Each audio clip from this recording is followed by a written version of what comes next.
Eh, Thank you very much, guys, for being here. This is the good old Zenon again, broadcasting from Mexico City through radiouta.com and Broken Neck Radio from Canada. And, well, as always, we got really, really good interviews. And today, well, we're really proud. We're really happy because we're going to Greece, right? Cyprus, actually. It's close to Greece, but it's almost the same thing. Yeah, really, really interesting. Okay, so well, I was paying attention to your band. I was listening to your music, and awesome, really awesome music. Thank you very much. Good to hear. Yeah, it was really good. I was really interested in this interview. Well, and let me tell you something. What I can see here. Well, tell us first of all the name of your band The and band's your name, name, of course. the band's name is HARDRAW, and I am Nicolas Spritz. Nicholas, and what do you play in the band? I play the guitar. Guitar, excellent. Oh, well, now tell us something. Okay, so and what about because this is a band that has been around for a long time, right? 2005. Yeah, yeah. Yeah, were you since the beginning of the band, or you got into the band? I mean, later on. Basically, me and the other guitarist, Andreas, we were in the band. It was our teenage band, basically. From So, 2000. yeah, we've been there since then. Okay, well, tell us something about the beginning of the band. How did it all start out? Or So we were hanging out with Andreas, and we both played the guitar. So we decided to make a band. Anyways, we found another two members, and bassist and the drummer, but we never had a singer back then. So we were singing either me or Andreas, changing every song or whatever, but it wasn't that good, honestly. So we had to find another guy. So we did, and that's how it all started. okay, well, but tell me something. 2005, and I think that you got your well, I don't know, your first the first time that you record something was in 2011. Yes, Two thou- 2011 it was our EP out, and then 2012 the full album. Basically, what happened there is that on 2006 I left for studies, and then after a year all the other members of the band joined the army because it's mandatory here in Cyprus. When you are 18 you go 2 years to the army, so they did their army thing, and then everyone left. Andreas was in the UK. The bassist back then, Konstantinos, was in Athens. Then drummer was in Cyprus and then went to Spain. So it was a bit of a mess. So that's the real reason why it was too late. Okay, but something that is like very, very interesting is that, for example, here, well, I think that there were some songs or only one song in a compilation that was Cyprus Metal Scene United, right? Yeah, it was never recorded that song. We never recorded that song. Yeah, it's a heavy metal union. That is the name of the song, Ah, Heavy or Metal Union. Okay, Heavy Metal Union. Yes, it was from because we had another song, Cyprus Heavy Metal Steel, which uh was never recorded. But now I get which one you mean. Heavy Metal Union. Yeah. yeah. So it was a compilation. This is very interesting because it's a Cyprus Metal Scene United. So what can you tell us about that scene, for example? The compilation album that Uh-huh. came out. For, it was basically we had a friend who still owns a website regarding the Cyprus metal scene, and also concerts that happen here. Michalis Benagis, and he decided to do a compilation album. It was the second one that ever happened, and he asked from all the bands back then in Cyprus to if it's okay to use one song for his compilation, and It is that was the first thing that came out. Yeah, you're right. And Yes. I'm surprised you even know that. Yeah, I was doing my homework. Good. Yeah, I was really surprised because there are a lot of bands. For example, I can remember compilations, for example, really help a lot of bands. And I can tell you that, for example, Metal Massacre, for example, in the United States, for example, in Mexico or in Canada, they can help us out and they can show us all the talent, for example, that we have worldwide, right? Yeah, yeah, yeah. It's really helpful. Yeah, Mhm. And then after that, you had your first recording, the EP that I suppose it is Hard Raw. yeah. We released that one in 2011, I think. Basically, we have already recorded the whole album, but we decided to just release two songs. It was Heavy Metal Union and Night of the Wolf, I believe, in that EP, if I'm correct. And Uh-huh. uh, and after that, we finished the whole production of the first album, and it came out in 2012, uh, Night of the Wolf. Yeah, Night of the Wolf. Okay, so well, 2012. Yeah, you're totally right. Okay, so what can you tell us? What memories do you have from that album? So that album, basically, what happened, it was I was studying in Corfu in Greece. So in a music university, so we had a studio, uh, and I invited all the guys from the band to come over, and we recorded there. And it was my first. I did the production back then, and I also did the production in this album. And it was my first ever try to do something like that. So it didn't go that well, but since it came out, we are happy for it. Yes, So exactly. and so I have they were coming one by one there, and it was good for me also because I had friends with me to hang around and go record and then get drunk and whatever, how it works. Yeah, and what about were you playing, for example, were you playing outside of Cyprus or, for example, with that first record? How did everything go, for example, for Hard Raw? It went really good, to be honest. But the thing is that since we had to change lots of members back then because of various reasons, uh, we didn't have the follow up coming quick enough to grasp that momentum we had then. Well, and I can see here that, for example, if we take a look at the page, okay, there's one Hard Raw Cyprus and Hard Raw. Okay, so we look for Hard Raw Cyprus, right? To look for the band. Yes, I believe so. Let me check. I think. Oh, because I'm looking at a picture here, Yeah. and you were really young, for example, when you saw it out. I mean, I can see like a lot of kids. I mean, kids, for example, like, Yeah, we were. It's a photo that were like three, four guys there. Yeah, uh that's from the. We were 18 years old back then. yeah, totally young. And how did you feel? Well, for example, okay, so what about? I suppose that there were like a lot of groups there. For example, we're talking about well, 2010. I think I don't know. For example, for in the United States, the metal scene was a little bit difficult. What about in Cyprus? It was basically in Cyprus. There was nearly no scene back then. But what we did was that we got together two or three bands, and we started doing a festival uh, in Cyprus. So that way we started getting more people into this. And after that, the first heavy metal bar that ever opened in Cyprus was in 2006. So before that, there was no straight heavy metal bar.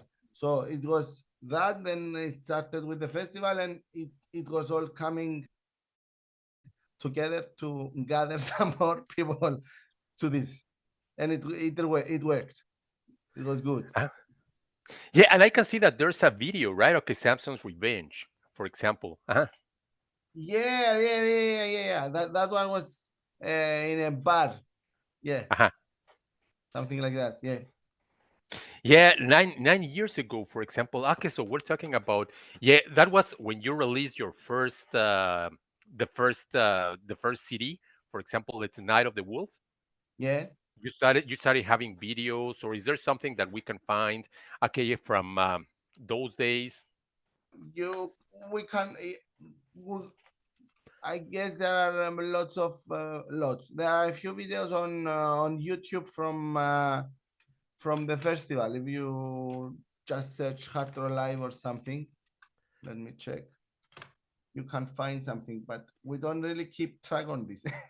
Yeah, yeah, you can find. Yeah. There are some from Greece and some from Cyprus. Yeah, well, okay, so yeah, how do you see the change, for example, like looking back at those videos, or I don't know if you have looked at those videos, you have watched, you and seen, oh, well, we were like really, really young, and times have changed.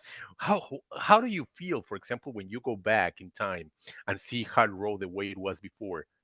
I see some young guys that got guts and and have some potential, which Yeah, now I know the potential is. Yeah, yeah, yeah. and it was really good. Yeah, I was listening to to that music, and I was like, yeah, this is like really heavy, really good. I mean, I really recommend that everybody goes and see and watch those videos because they are like really, really good. Mhm. Thank you, man. Cheers. Okay, and what happened? Because, for example, from 2012, yeah, from 2012, then there was like a time, right, when you were not doing anything. You waited like, I don't know, 2020. You released something again, or Basically, what happened then was we had some gigs back then to promote the album in Cyprus and Greece, and after that, our drummer left for from Cyprus for good. So there was a time we said we are sticking to the original members and waiting for him. He was coming once a year in Cyprus to do a gig, and we said that this cannot work. So we changed the drummer. Then, after a couple of years, we had to change the bassist, and then we had to change the singer because he was living in another country. And the thing is that there was many member changes, and when we settled to the final lineup, we said, okay, now it's time we will re-record the first album, release it, and then on top of that, we're gonna record the second album, which we did, but it took longer than we expected. So the re-release was released on 2020, and then 4 years later, it was the release of the Abyss of Mankind. yeah, which is the new one, the one that you're promoting, right? Yeah. Okay, well, now what is the difference? For example, if we compare the Night of the Wolf from 2012 and the one from 2020, what is the difference between these two albums, or why record something again? Mhm. So the difference is basically what I truly believe about the second album is that it's it's not that far from the first, but it's like the evolution of it, and the not only for the band but also for every individual member of the band. So as we were evolving and getting better to what we did and to the songwriting and also to playing our instruments, etc., that thing came out very naturally and very what I believe. I am very happy, and we are all very happy with what came out eventually. The songs are the same. Did you include something else, something different? No. You mean for the record? We didn't record. We didn't add something. It was just a better production and just different vocal lines and speed, and the solos were a bit different the second time. But the songs, okay, basically the songs that you had in the production from 2012 and 2020, they are the same. Yeah, yeah, they're exactly the same songs. Yeah, but Yeah. there was some speed changes and some changes to the solos and the performance of the vocal lines. Yeah. And what about what songs do you recommend that we listen to, for example, from this Night of the Wolf? Do you recommend that we go back to the other one or that we start listening to the new production? The older production is more raw. It's if you want to hear something more aggressive, I guess the first edition is it's closer to that. If you want to listen to something that won't bother you, you go to the second one. Okay. Well, yeah. The thing is that sometimes, for example, when we have these bands, for example, okay, so we like to go back to the beginning. I don't know if it happens, especially in the metal world.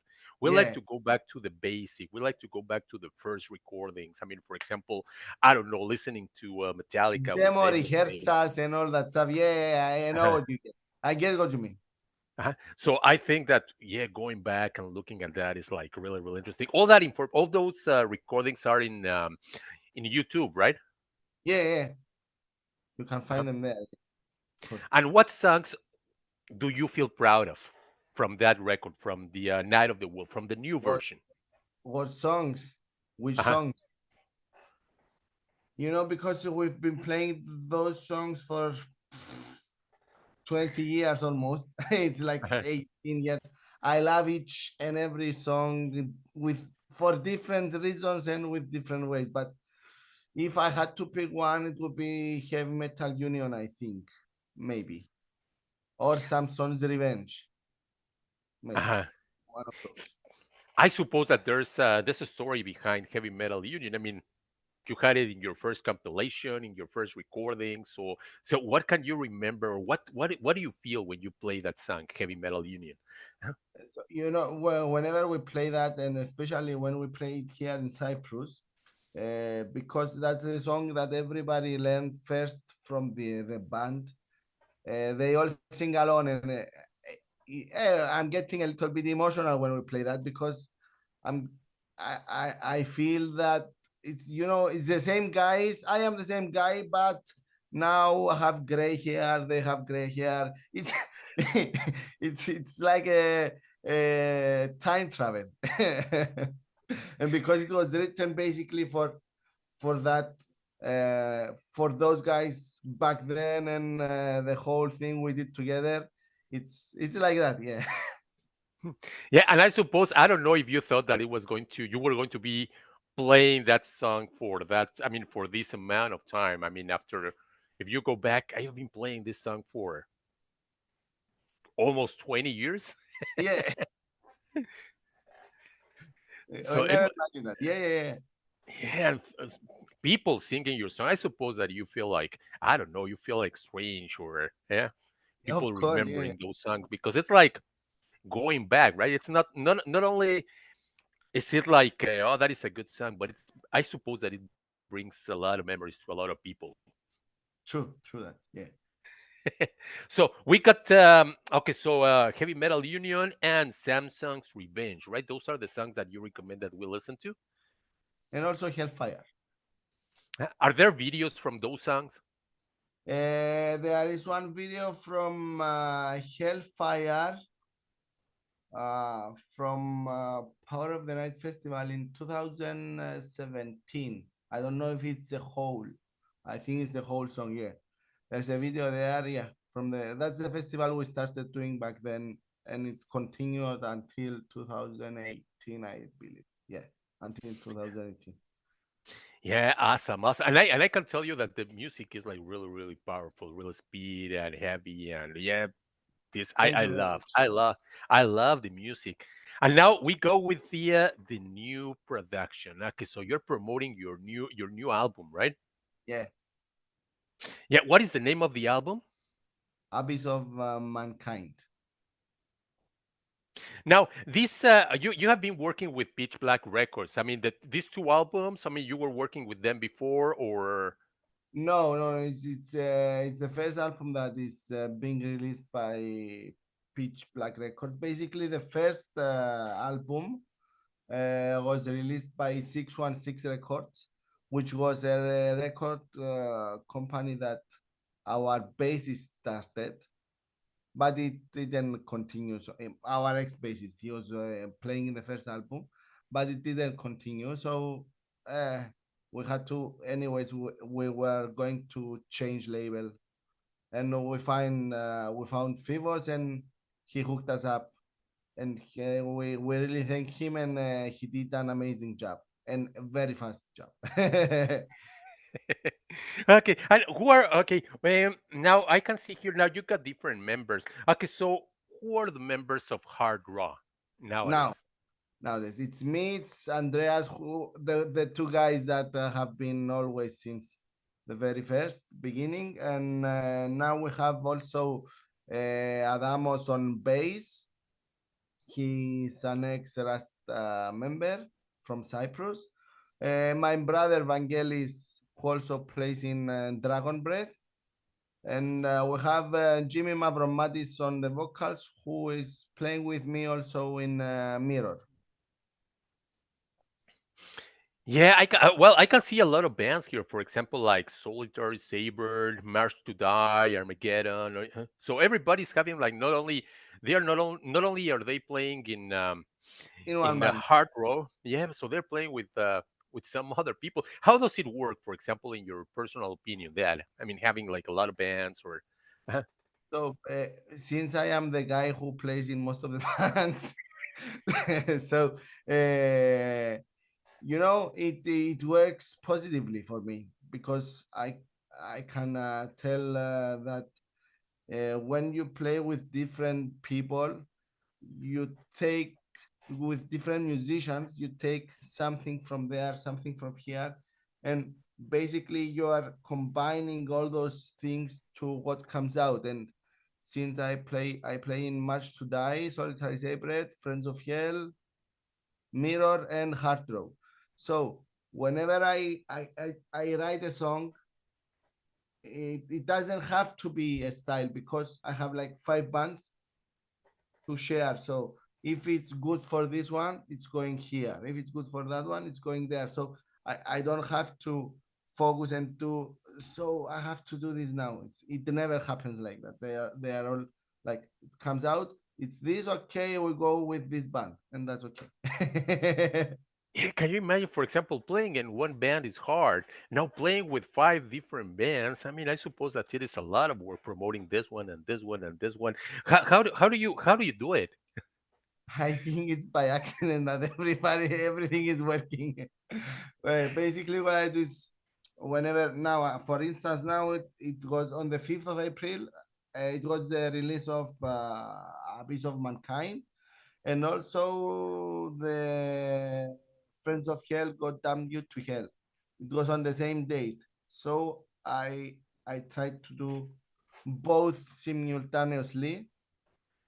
And the good thing is that for each band we have the guys that will do a little more work.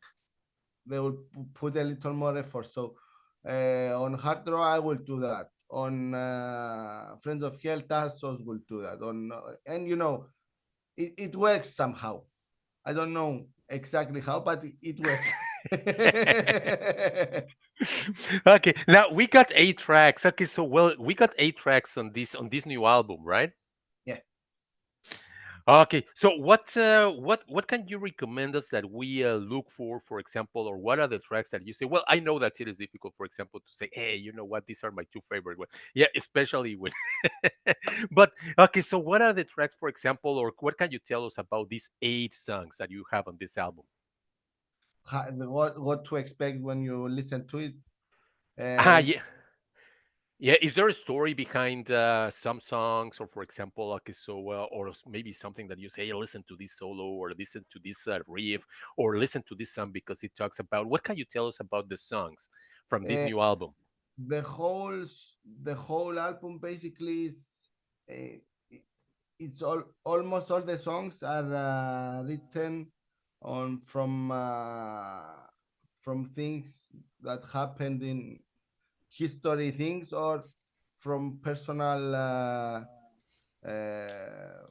things that happen to us. So they are all, as the title suggests, they are all close to the whole theme of abyss of mankind, how people exploit things, and they are trying to do things for their own good without them mattering what the other people are doing. So they are almost all the songs are around that theme. If I just take out the path and the riddle disciples, which are another story. But basically, if you want to hear the sound behind the story of each one, what you would hear, I think, is like traditional heavy metal with a touch of epic, or with a touch of US power. Somewhere you can hear Euro power. Basically, it's all around that theme. Mhm. Yes, exactly. What about videos? Okay, well, the stories are like really good. I mean, for example, personally speaking, as I said before, I listened to your music and it was like awesome. But videos, do you have videos from some songs, or are you planning to release some videos? There is one video, a lyric video that came out just before the release. I think it was from Crime Reborn. Yeah, there was a lyric video for that one, and we are planning to release another lyric video later, maybe in May or June, and then we are planning to do a video clip. Ah, But that will. as you can understand, can take time. So I cannot promise when and how we do. I cannot do it. Okay, and for example, nowadays, and especially your band that has been around for all this time, 18 years, how do you see the musical scene, for example, different? For example, the talking about the way, going back to the way you released the first album in 2011, and now working with a company. Okay, do you see that there has been some change? Okay, is there something different that you're working on? I mean, how different is the scene, for example, nowadays from the past? The main difference is the extended use of internet, which is good in some points, and in some points it's not good. Promoting yourself is really good, but you have to stand out from a lot of things that are coming out every day, and to be honest, from the mm, I will be a little mean now, but not mean, honest.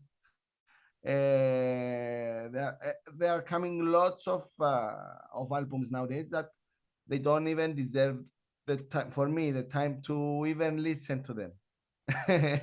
So if you have like 20 releases, and the 3 or 5 you say they really deserve to listen and listen again and listen again, then you are you are in a mess trying to stand out from those who don't do it that well. Let's say it that way. The main difference is that it's the internet, the extended use of internet. But yeah, you're totally right. I mean, before, okay, we listened to 100 bands, and now we're listening to millions and Yeah, millions and exactly. thousands every day. And not only, well, I don't know. Okay, sometimes we listen to bands from America, from Europe, from Asia, from, yeah, it's incredible, right? Yeah, Uh-huh. yeah. Yeah. That But that's good in one sense, but that's bad in the other sense, because you know I remember having some albums and listening to them over and over and over and over and over again, because that's all I had to listen. But now you don't get to do that a lot. I do it. I When I get an album that I like, I put it in the car, so I listen to it all the time, but it's harder now because there are way too many things to listen and to learn. Because I like to listen, I like to open the album, take the booklet, smell it, read the lyrics, read everything about the band, whatever they put in there, and that's that's how it used to be, and I try to keep on doing it. But when you have it, it's so easily reachable, all this. So when it's so easily reachable, it may maybe it loses some of its sense. Yeah, totally agree. It's more difficult, right? For example, in that case. But so now you're telling me that we can find, yeah, we can find things from HARDRAW physically. Yeah, yeah. We can find a physical CD. What can we find and where can we find it? How can we ask for it? You can, if you want it physical, you can find it through our label or through the Bandcamp of Hardrow and from Pitch Black Records Bandcamp. You can find it there, yeah. And I believe Fibos is doing a good job with the distribution. So he, if you search, you can find in many places that you can buy that. So we can find the two albums, or can we find something else? Well, The, I the, don't know if we can find the the first first one. album is it's sold out, and I don't know if it's coming ever again. We have the recorded version, but we had some proposals to do it in physical in CD. We refused those deals we got, so it now it's not available, but you can find the second album. The second album. Okay, and what about when are you going to? Do we have? I don't know. Well, I think that in Europe it is easier, for example, to get some gigs, or I don't know. You tell me. Are we going to be able to see Hard Roll live in a concert, in a In Mexico. festival? Well, no. First of all, in Europe, are there In Europe. plans? So we played 3 weeks ago at the local festival. The not the local, basically. It was with bands along like Domine and Triumpher from Greece, and we there were a few bands from around Cyprus, and we're planning to do another gig here in Cyprus the for presentation of the full album. We didn't book anything yet, but we are trying to go on and book some gigs in Europe. Yeah. Uh-huh. And what about America? Are you looking at the possibility of promoting your your music here in America, not only in Mexico, but for example in the United States or Canada? Are you looking forward to that?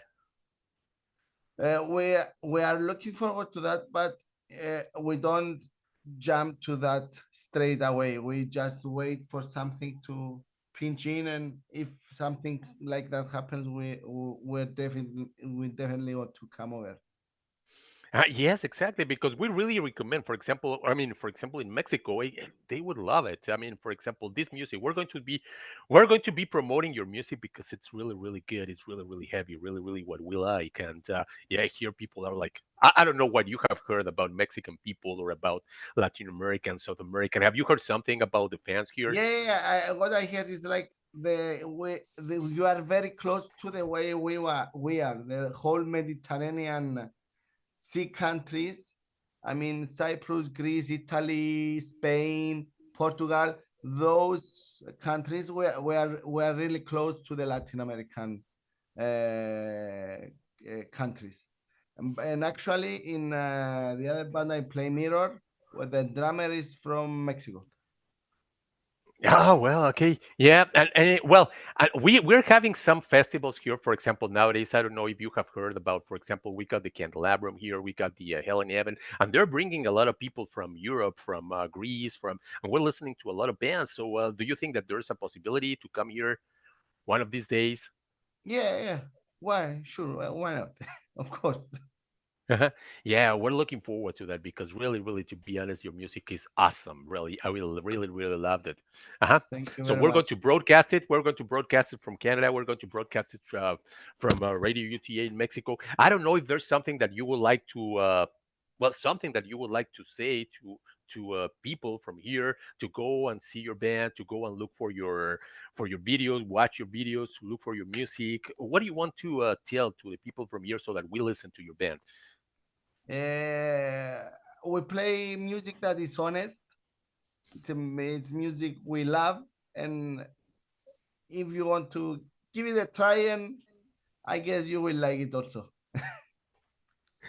Yeah, I'm pretty sure. Now, just the last question that I want. So sometimes it is like, is there something else? For example, I don't know, music business here is very difficult. What about there in Greece? Do you have to be doing something else, like for example, having another job or doing something else, so that you can maintain or support this, or do you only play music? I mean, and is that is enough for you to make a For living, for example? for most of the people, it's almost everybody. You have to do something else and then jump to music. But luckily, whatever I do is has to do with music. So I teach, I play. I also do the productions. I also do the recordings here. So I'm all full 100% on music. But for instance, our other guitarist Andreas, he's an accountant, or my brother, he's an electrician. So we do something else to maintain and be able to keep on doing this. Yes, yes, exactly. Yeah, that is. I think that is something that sometimes we don't know or we would like to know about. Yeah, because it's like, he's a star all the time, or he's a I think rock it's a star all the universal time. thing. Yeah, yes, exactly. For example, to We have this don't play program. pop to make lots of money. So Yeah. Well, so thank you very much. Really, really, thank you very much for having us. Yeah, it's really a pleasure. Yeah, when I was thank you taking a too look at the very band, it was much. like really a pleasure. So, well, we're going to be promoting your band, and we really are looking forward to having you here in Mexico or in the United States or in Canada. I mean, we're going to be promoting so that, well, people can listen to your music because it's really, really awesome. Thank you very much. Thank you very much. Thank you very much for your time and all your kind words. And I'm really happy that I get to speak with people that liked what we did. Yeah, really, really. Any last words that you want to say to the people that are going to be listening to, or to Uh, they're going to be watching this interview? Thank you very much for your time. Not you, the people. Thank you very much for your time, and I hope whatever you listen, you like it, and stay heavy. And the name of the band is Hard And Raw. Yeah, Hard Raw. Really, really heavy metal. Uh-huh. Okay, so let me just stop it from here. And